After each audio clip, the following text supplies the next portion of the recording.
गिरिराज कौन है?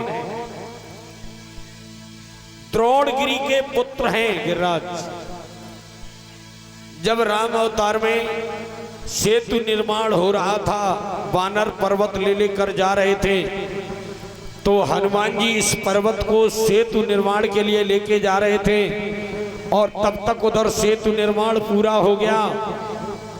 खबर हो गई जो जहां पर्वत लेके आ रहा है वहीं रख दे, सेतु निर्माण पूरा हो गया। हनुमान जी ने यहीं वृंदावन के पास थे वहीं गिरिराज जी को रखा। गिरिराज जी ने कहा, हनुमान ये तुमने अच्छा नहीं किया, मुझे ना घर का रखा और ना राम की सेवा में लगाया। कम से कम घर बना रहने देते या प्रभु की सेवा में पहुंचा देते, तुमने तो मुझे बीच धार में छोड़ दिया। हनुमान जी ने कहा हम क्या करें? तो हनुमान जी गए राम के पास, प्रभु द्रोणगिरी के पुत्र ने हमसे सवाल कर दिया, हम क्या जवाब दें? भगवान राम ने कहा उनसे कह दो वहीं बैठे, हम द्वापर में अवतार लेकर के आएंगे, तब तुम्हारी पूजा करवाएंगे और यहाँ पुल में लगते वहां हम तुम्हें अपनी कनिष्ठ का उंगली पर धारण करेंगे। बोले भक्तवत्सल भगवान की। इस प्रकार भगवान ने इंद्र का मान वर्धन किया। इधर मथुरा में कंस परेशान है, जो जाता है वो लौट के ही नहीं आता है, पता ही नहीं चलता है कृष्ण कैसा है, काला है कि गोरा है।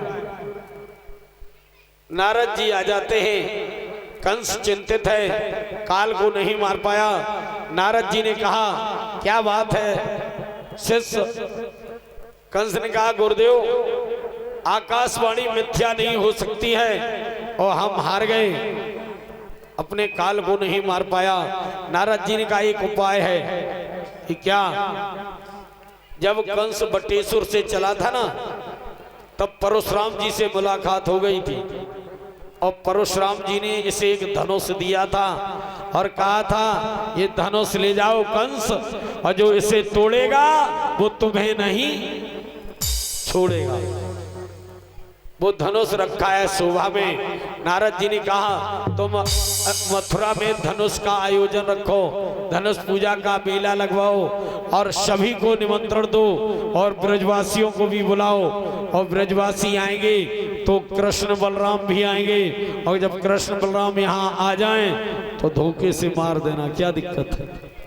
नारद जी ने कहा वो जानते हैं ऐसे कैसे आ जाएंगे, तो नंद के भैया ही भाई ही हैं अक्रूर, जो कंस के यहाँ कंस के मंत्री हैं। नारद जी ने कहा नंद और किसी के साथ तो नहीं भेजेंगे, लेकिन अक्रूर के साथ भेज देंगे, तुम अक्रूर को भेजकर और कृष्ण को बुलवा लो।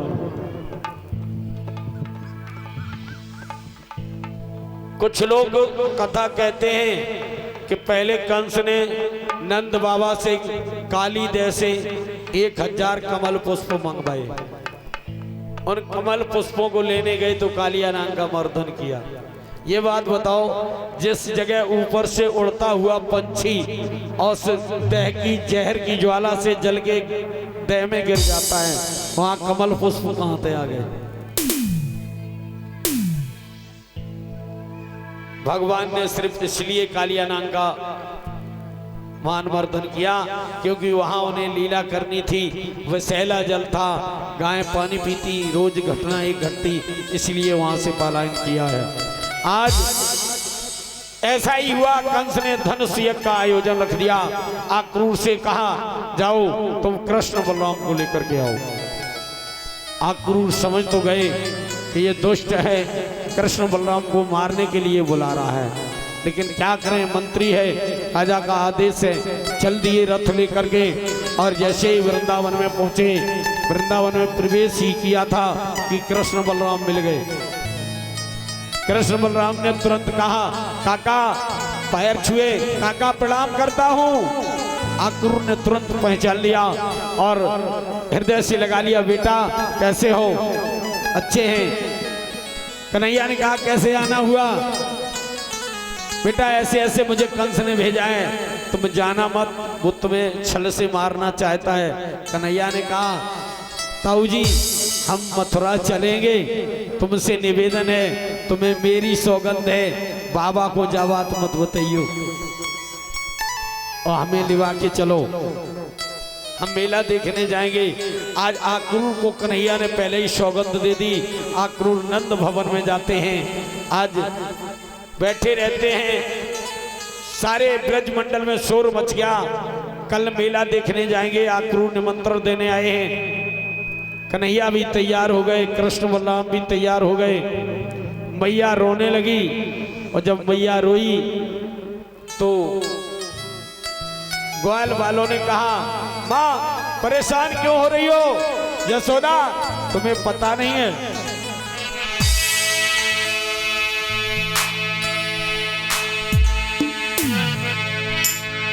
कि रहने दो साल 11वां है। भगवान कितने हो गए? 11 वर्ष 52 दिन की आयु है भगवान श्याम सुंदर की, जब वृंदावन छोड़ा।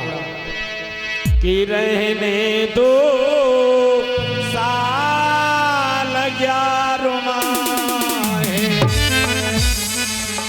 अब छूटा नहीं कन्हैया है। गोदेव सदा रक्षा करती और संग में बल दाऊ भैया।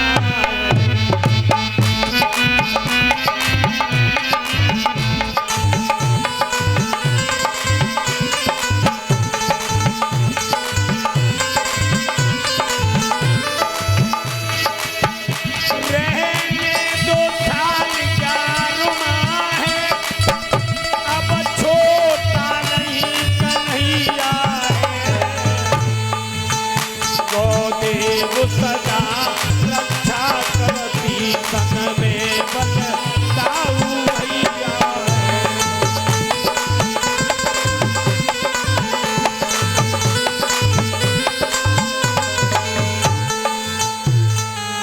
ग्वाल वालों ने कहा, हम चिंता क्यों करती हो, कन्हैया छोटा थोड़ी है और गौदेव हमारी रक्षा करती है, और संग में बलदाऊ भैया भी है, हम भी लाठी लेके जा रहे हैं, अगर कोई आया तो एक ही लठ में काम तमाम। परेशान मत हो।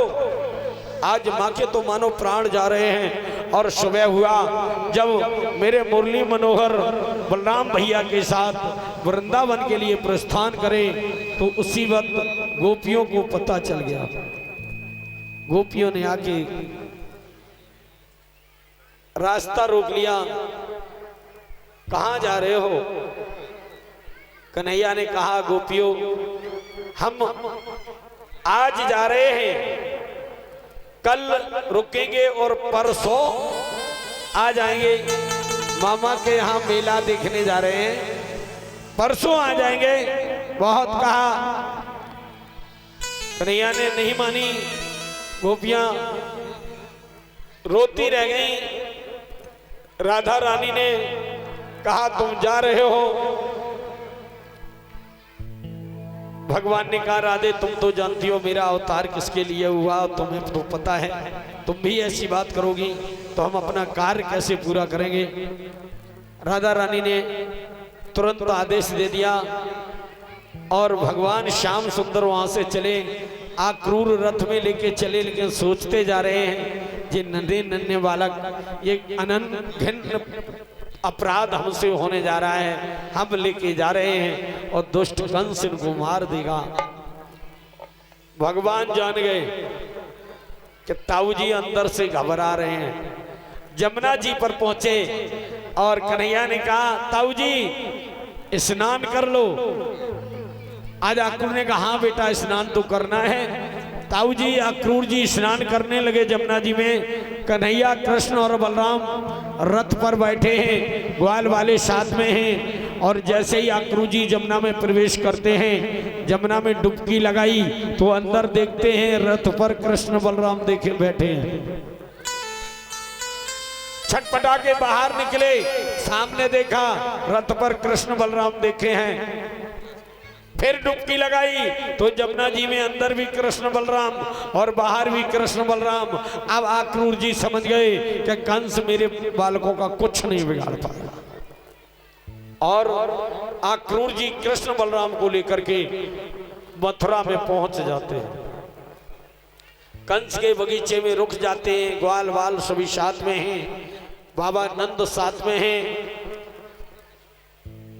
आज दूसरे दिन चले घूमने के लिए, मथुरा देखने के लिए भगवान। तो नंद बाबा से कहा कि बाबा हम मथुरा देख के आते हैं कैसी बनी है। भगवान चले।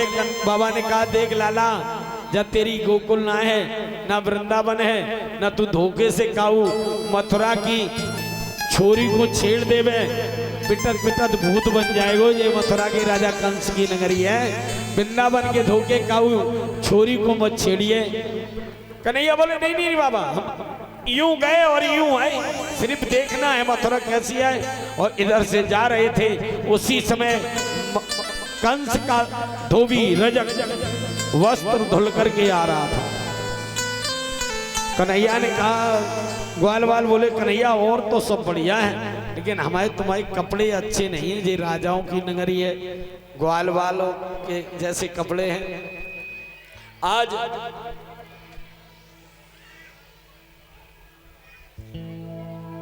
रजक को रोक दिया, कहा मामा। रजक ने कहा मामा कहने वाला कौन आ गया? कौन हो तुम? अरे मामा पहचान नहीं पाया, हम यशोदानंदन कृष्ण बलराम और मेरी ताई है ना जो रोहिणी और मैया देव की। तो भाई हिसाब से मामा ही तो भय तुम।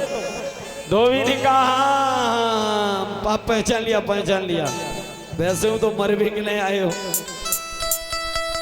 कन्हैया बोले मामा ये कपड़ा न तनक दे दो, हम मेरे ग्वाल वाले 5-6 कपड़े ड्रेसें दे दो, आज मेला देख के कल तुम्हें लौटा देंगे, क्या दिक्कत। धोबी ने कहा ग्वालियों का मारो 6-6 महीने नाते नहीं हो, बन बन में गाय चराने वाले ये राजाओं के वस्त्र। अरे मुंह देखा तुमने अपना? और आप बोलने लगा वो धोबी। कन्हैया बलराम बोले क्या करोगे? कि भैया हटो। और भगवान श्याम सुंदर बोले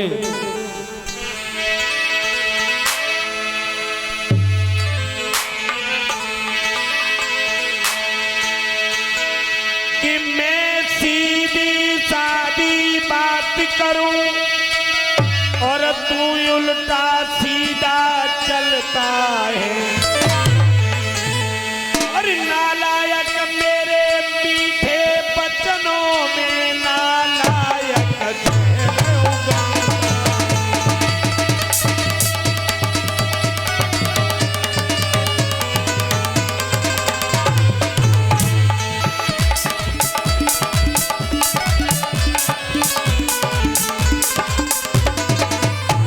तो सीधे कह रहे हैं मामा कपड़ा दे दे, कल पहनेंगे परसों तेरे लौटा देंगे, और तू बहुत बोल रहा है, अभी तू जानता नहीं है हम कौन हैं। और भगवान ने क्या किया? बलराम को देखा मोहन ने और मन में कुछ विश्राम किया।